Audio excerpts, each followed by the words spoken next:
భద్రాద్రి కొత్తగూడెం జిల్లా Sarapaka petrol bunk మలుపు వద్ద ఈరోజు ఉదయం 7 గంటల సమయంలో రోడ్డు ప్రమాదం చోటు చేసుకుంది.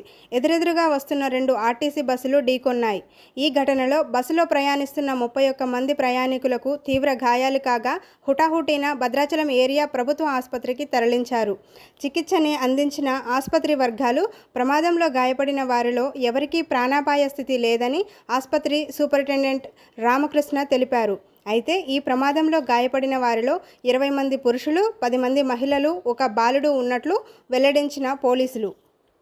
నమస్కారం అండి. నేను doctor Ramakrishna, superintendent area hospital Bhadrachalam.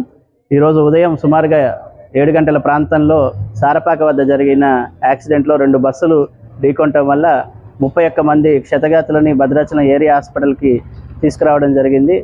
అందులో ఉన్న పేషెంట్లు అందరికీ కూడా చాలా స్వల్ప గాయాలు అయ్యాయి. చాలామందికి ముక్కు, పెదవులు, అదేవిధంగా మోచేతులకు గాయాలయ్యాయి. ఒక 4గురికి మాత్రం తలకి గాయాలైనవి. అందరినీ మేము అత్యవసరమైన చికిత్స అందించి అవసరమైన ఎక్స్రేలు అన్నీ తీసాము. అందరూ పేషెంట్లు కూడాను వాళ్ళ ఆరోగ్యం నిలకడగా ఉంది. ఒక 2 పేషెంట్లను మాత్రం మేము అబ్జర్వేషన్ కోసం అడ్మిట్ చేయడం జరిగింది. అందరికీ ఎవరికి కూడా ప్రాణహాని లేదు.